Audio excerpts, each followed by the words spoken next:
Hello again, this is Joe Rankin from Bettendorf High School, continuing the middle school debate training sessions, which this would be taking place for my schedule, which we'll go over here in just a second, during the second week of practice. And so I break things down by just putting debate together with Lincoln Douglas debate and public forum debate together, because I do feel that, yes, the topics are different and one has a partner and one does not, but the strategies are mostly the same, at least at the level that I'm trying to approach the kids at middle school with. And so this session we'll talk about affirmative strategies. In this particular case, I went over the affirmative arguments on Tuesday, and then I went over the negative arguments on Thursday, and allowed them at that point to start writing their rough draft cases from whatever perspective they preferred, get one done, get some edits, and then do the other. So in terms of that, I did once again have the schedule written down here in order for them to go through. As I said just a second ago, this is week 2 where we're doing research and starting cases, and gave them an overview of what would be happening as we built up to the middle school tournament scheduled for Saturday, May 9th and Saturday, May 16th. So just as a review, I always put the topic back up there, make sure that they understand coming in. This is the second week, so I'm still having some brand new kids coming in who didn't get there for the first week, so I have to make sure I'm always referring back to this and connecting the dots for them as we go through. This particular topic, since I already went through the topic overview, I did put back up where I left off in the previous week, where it was, here was the background info that I gave you to check out, to go through. I might talk to them a little bit about some of the articles, see what they had.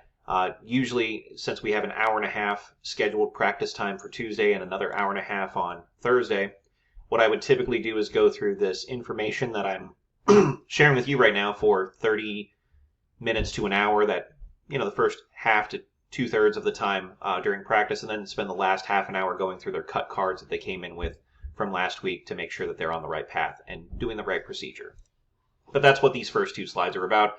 They're the exact same ones from part 2, but they do still have the link of the claim-worn impact. So again, just so I could reinforce that with the students who may be coming or who missed a practice or something of that nature, I can make sure that they know where we're at and where we're going. All right, in terms of the first thing I did was I went over Lincoln Douglas debate, and first is to always give them this idea of what the value criterion level of the debate is. This is typically, at least to me, the hardest part to get students to understand and to kind of relate to. And so I usually start with some framework options. Again, I'm not telling them which ones to use, but I am giving them some options on the plate. And since this is their first time probably ever doing Lincoln Douglas debate, I do make sure I walk through utilitarianism, deontology. Those are the 2 big ones. So I make sure, like in this particular practice, I went through quite a bit with, examples and walking through. And as you can see on the slide there, talking through different points. But I also went through virtue ethics and gave them at least a little bit about what I thought that meant and how it could function.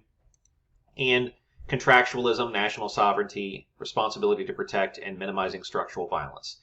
And so these last 2 slides here, I do spend a decent amount of time because in order to understand how Lincoln Douglas debate functions, it's really important to understand that value layer. And so I do tend to talk through these quite a bit and make sure there's some interactivity with the students so they can understand exactly what we're being asked. And I also try to make sure that they understand that it's their choice about how this topic is approached and that there are better strategies and worse strategies. And so just to make sure that I'm going through and talking through to make sure they comprehend what I mean by that. And so you can see on the slides, and these will be linked in the description too, where you can, kind of get some good points about how this all functions and how it all works. And I even gave advice on there like, hey, some of these are more negative overall than affirmative, or this would work better on the affirmative than the negative. I know that this particular slide is the affirmative strategies, but I try to make sure that they understand that all of these things are meant to be going through both sides of the debate, really, and so to make sure that they understand how they would function. And I'm also going to copy and paste the same value and criterion discussion into the negative strategies one so they can understand and relate back to them as needed. The criterion level is also here, and I do break down what that kind of means because this is definitely going to be a new concept for them as middle schoolers coming into speech debate for the first time.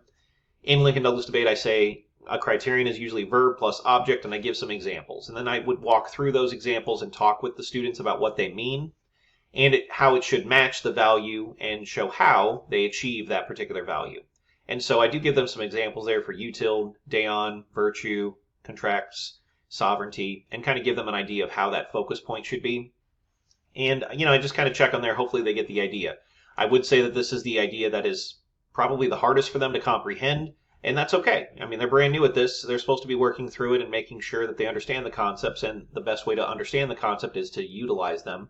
And we're not quite there yet, and that's okay. This is why it's a 7-week process, at least in the framework that I'm giving here. It's not going to be done in a day. Then I go through some different argumentations, and this in my mind is the contention level offense that they'll eventually start writing and putting together.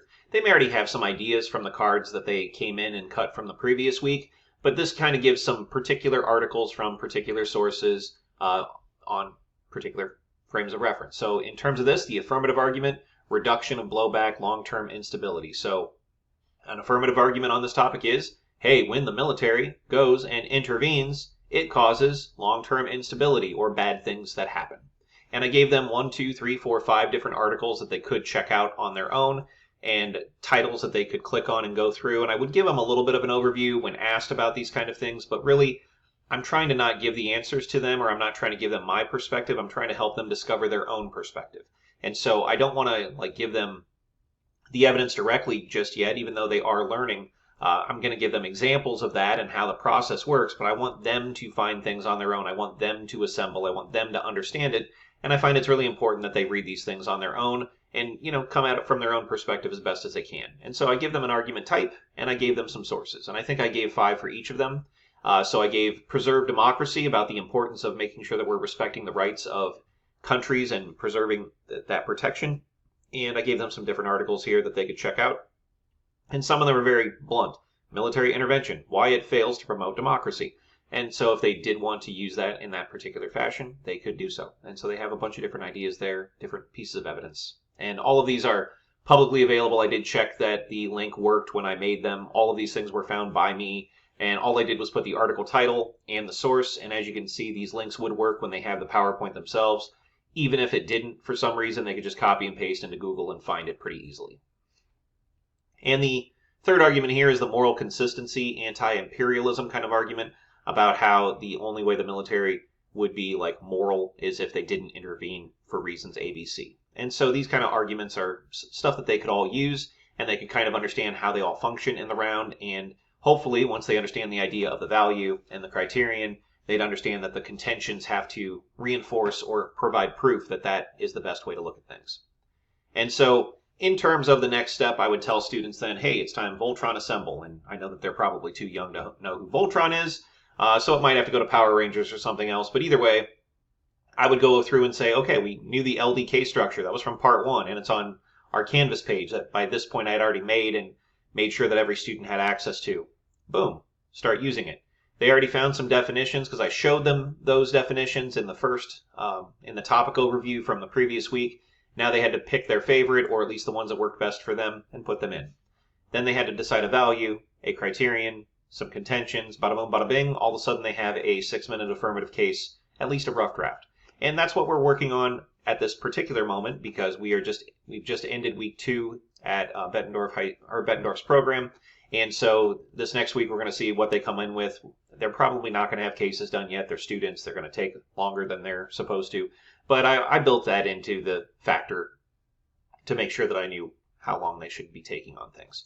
So this next week I'm going to be reviewing what they have, edit, revise time, and that's why this is probably going to be the last, at least for the affirmative side of things, what I'm going to be sharing as a video because, well, at this point it all depends on what they come to the table with. And after that, it's going to be rebuttal prep time, which I covered in part 1. All right, then I just did the exact same thing for public forum debate in terms of how to approach the topic. And so, again, for my particular circumstance, I had them both in the room at the same time. You could have them divided up. You could have, 50 kids. Who knows, right? A lot of kids. And you have to divide these up differently. But as you can see, you could easily take this PowerPoint, divide it up into PF, divide it into LD, and go to town. But I always have it together just because I know I'm going to be in one room with these kids, and I have to kind of go back and forth a bit. So in terms of that, I already shared the background info. I shared this last time in the part 2 and the how to cut cards in part 2. And then I just jumped right into argumentation because public forum debate doesn't have the same kind of framework that Lincoln Douglas debate does. There's no value and criterion by default. So I just went straight into contention level arguments. I do tend to talk about, like a cost benefit analysis or some kind of way of looking at the round, but I just went right into contention level offense here as a distinction difference between Lincoln-Douglas debate and public forum debate. The first argument I talked about for them is increasing access to home ownership by reducing competition from large investors. And, I do remember talking like, hey, am I going to be able to buy a home if Bill Gates or somebody else is trying to get it, or Mark Zuckerberg? Well, no, they just have more money than I do. It's just not going to happen. Elon Musk is always going to be able to outbid me. So then I gave some articles here, and you can see from the article type like how banning big investors from buying homes could affect prices from Business Insider, as well as some other articles that are directly tied there.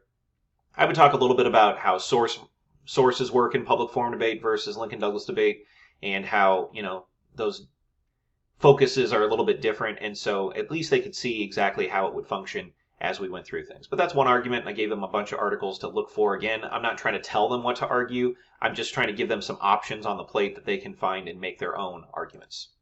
Then the second one here is increased community stability and social outcomes. The idea that if we're all part of a neighborhood and we all invest in that community, that we're going to be coming together more. And those are some different articles that kind of support that kind of mindset. And they could look into that and decide if they agree or disagree on that front, or just didn't feel compelled that it would help them win around, so move on. The third argument I put on there is housing is not a speculative financial market, and that is kind of hard to talk to middle schoolers with, and so I do make sure to have the speculation definition over here and talk through exactly how that functions and how, kind of how money is made kind of thing. It's kind of a deep discussion with middle schoolers especially, but in terms of this topic area, it's kind of one to make sure that they can understand. And so I do give them a number of sources here to kind of go through that if it's something they wanted to explore. Then I just tell them the same thing. Hey, the next step, write a case. Hey, you had definitions. We got that in part 2. Hey, contentions. We just talked about some different ones, and you should have been looking at some of your own and cutting some cards to begin with.